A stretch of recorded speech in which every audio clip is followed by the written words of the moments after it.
നമസ്കാരം കൂട്ടുകാരെ, പുതിയൊരു വീഡിയോയിലേക്ക് എല്ലാവർക്കും സ്വാഗതം. അപ്പം ഇന്ന് ചെറിയൊരു മിനി വ്ളോഗാണ്. നിലമ്പൂരിൽ നിന്ന് കോഴിക്കോടേക്കാണ് കേട്ടോ നമ്മൾ പോണത്. അപ്പം ഞങ്ങൾ ആദ്യം കരുതിയത് ബൈക്കിൽ പോകാമെന്നായിരുന്നു. അപ്പോൾ ഇനി മഴ എങ്ങാനും പെയ്താലോ എന്ന് കരുതിയിട്ട് നമ്മൾ ബസ്സിലാക്കിയതാണ് കേട്ടോ. നിലമ്പൂരിലേക്ക് ബൈക്കിലാണ് പോയത്. അവിടെ എത്തിക്കഴിഞ്ഞപ്പോഴത്തേനും ഞങ്ങൾ പോകാനുള്ള ബസ് നേരത്തെ തന്നെ പോയി. അത് കാരണം കൊണ്ട് ഞങ്ങൾ പിന്നെ മഞ്ചേരിയിലേക്ക് നിലമ്പൂരിൽ നിന്ന് KSRTC ബസ്സിൽ പോയിട്ട് അവിടുന്ന് മഞ്ചേരിയിൽ നിന്ന് പോയിട്ട് കോഴിക്കോടുള്ള ബസ്സിൽ കയറുകയാണ് ചെയ്തത്.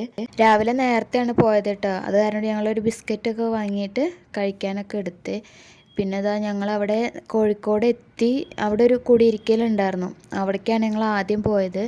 അപ്പോൾ കുട്ടികളും അമ്മയും ഫാമിലിയും എല്ലാവരും കൂടിയിട്ട് ചേലക്കരയിൽ നിന്ന് നേരിട്ട് കോഴിക്കോടേക്ക് വരികയാണ് ചെയ്തത് കേട്ടോ. എന്നിട്ട് പിന്നെ ഞങ്ങൾ അവിടെ പോയി. അവിടെ അടുത്ത് തന്നെ ഒരു കായൽ പോലെ ഉണ്ടായിരുന്നു. കായലല്ല, അവരവിടെ ബണ്ട് കെട്ടിയിട്ട് വെള്ളം ഇങ്ങനെ നിർത്തിയിരിക്കുന്ന സ്ഥലമാണ്. അപ്പോൾ കുട്ടികൾ വീട്ടിൽ കുറേ നേരം ഇരുന്ന് കഴിഞ്ഞപ്പോൾ വാശി പിടിക്കാൻ തുടങ്ങിയപ്പോൾ ഞങ്ങൾ 4 ആളും കൂടിയിട്ട് പുറത്തേക്ക് ഇങ്ങനെ ഒന്ന് നടക്കാൻ ഇറങ്ങിയതാണ്. അവിടെ എത്തിക്കഴിഞ്ഞപ്പോഴത്തേനും ഒരു 11:30 ഒക്കെ ആയിട്ടുണ്ടായിരുന്നു. ആ ടൈമിൽ ഭയങ്കര വെയിലാണ് ഉണ്ടായിരുന്നത്. അതുകൊണ്ട് ഞാൻ നടക്കാനില്ല എന്ന് പറഞ്ഞപ്പോൾ പിന്നെ കുട്ടികൾ കരയാൻ തുടങ്ങി. പിന്നെ ഞങ്ങൾ ഭക്ഷണമൊക്കെ കഴിച്ച് കഴിഞ്ഞ് വേഗം അവിടെ നിന്ന് ഇറങ്ങിയിട്ട് നേരെ പോയത് കോഴിക്കോട് ബീച്ചിലേക്കാണ്. ഞങ്ങൾ അവിടെ നിന്ന് അവരെ വീട്ടിൻ്റെ അവിടെ നിന്ന് ബസ്സിലാണ് കേട്ടോ വന്നത് കോഴിക്കോട് ബീച്ചിലേക്ക്. വെള്ളത്തിൽ പിന്നെ കളിക്കാൻ ഇഷ്ടമുള്ള കാരണം കൊണ്ട് കുട്ടികൾ ചുമ്മാ അതൊന്ന് കുറച്ച് നേരമൊക്കെ വെള്ളത്തിൽ ഇങ്ങനെ നിന്ന് കളിച്ചു കേട്ടോ. കലങ്ങിയ പോലത്തെ ഒരു വെള്ളമാണ് ഉണ്ടായിരുന്നത്. അത് കാരണം ഞങ്ങളൊന്നും വല്ലാണ്ട് ഇറങ്ങിയില്ല. ഞങ്ങൾ കരയിൽ തന്നെ നിന്ന് കുട്ടികളും ഏട്ടനും അനിയന്മാരും കൂടിയിട്ടാണ് കേട്ടോ വെള്ളത്തിൽ കുറച്ച് നേരം അതുപോലെ അങ്ങനെ പോയി നിന്നു. കുറച്ച് നേരം നല്ല വെയിലായിരുന്നു. പിന്നെ കുറച്ചാണ്ട് കഴിഞ്ഞപ്പോൾ മഴ പെയ്യാൻ തുടങ്ങി. അപ്പോൾ ഞങ്ങൾ പറഞ്ഞു എന്നാൽ നമുക്ക് പോവാൻ പറഞ്ഞിട്ട് വേഗം അവിടെ നിന്ന് വരികയാണ് ചെയ്തത്. പിന്നെ ഞങ്ങൾ ഐസ്ക്രീം വാങ്ങി.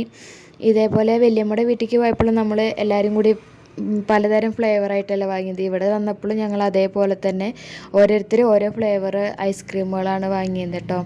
ഞാൻ സ്പാനിഷാണ് വാങ്ങിയത്. ഇത് എൻ്റെതായിരുന്നു. പിന്നെ അത് കഴിഞ്ഞപ്പോൾ ഏട്ടൻ പൈനാപ്പിൾ വാങ്ങി. മിന്നൂസിന് മാങ്ങ വേണം പറഞ്ഞിട്ട് ഒരു മാങ്ങയും വാങ്ങി. എന്നിട്ട് അവിടുന്ന് ഞങ്ങൾ നേരെ പോയത് കോഴിക്കോട് മിഠായി തെരുവിലേക്കാണ്. ഞായറാഴ്ച ആയതുകൊണ്ട് തന്നെ നല്ല തിരക്കുണ്ടായിരുന്നു അവിടെ. കുറച്ച് നേരം എല്ലാവരും ഞങ്ങൾ ഇതേപോലെ ഒന്ന് നടന്ന് ഇങ്ങനെ നോക്കി. ഭയങ്കര തിരക്കായിരുന്നു. ഏത് കടയിൽ കയറിയാലും തിരക്ക്. സ്കൂൾ തുറക്കുന്ന സമയത്താണ് ഞങ്ങൾ പോയിട്ടുണ്ടായിരുന്നത്. അപ്പോൾ ബാഗ് നോക്കാമെന്ന് പറഞ്ഞ് നോക്കിയപ്പോൾ ഞങ്ങളുടെ അടുത്ത് പറഞ്ഞത് 300ഉം അവിടെ ചെന്ന് പറഞ്ഞപ്പോൾ 400ഉം പറഞ്ഞു. അപ്പോൾ പിന്നെ ഞങ്ങൾ വാങ്ങാതെ പോന്നു കേട്ടോ. എന്നിട്ട് ഞങ്ങൾ വേഗം ബസ്സിൽ കയറി ഞങ്ങൾ നിലമ്പൂർക്ക് വന്നു. അവർ നേരെ ട്രെയിനിൽ ചേലക്കരയ്ക്ക് പോവുകയാണ് ചെയ്തത്. എന്നിട്ട് കുറച്ചങ്ങോട്ട് എത്തിക്കഴിഞ്ഞപ്പോൾ മിന്നൂസിന് പിസ്സ വേണം പറഞ്ഞിട്ട് ഞങ്ങൾ നിലമ്പൂരുള്ള ഒരു കടയിൽ കയറിയിട്ട് പിസ്സ കഴിക്കാൻ ഇറങ്ങി കേട്ടോ. ഓർഡർ കൊടുത്തു കഴിഞ്ഞിട്ടുണ്ടെങ്കിൽ എന്തായാലും കുറച്ച് നേരം ആവുമല്ലോ. ആ നേരം കൊണ്ട് ഞങ്ങൾ കുറച്ച് ഫോട്ടോസൊക്കെ എടുത്തിട്ടിരുന്നു.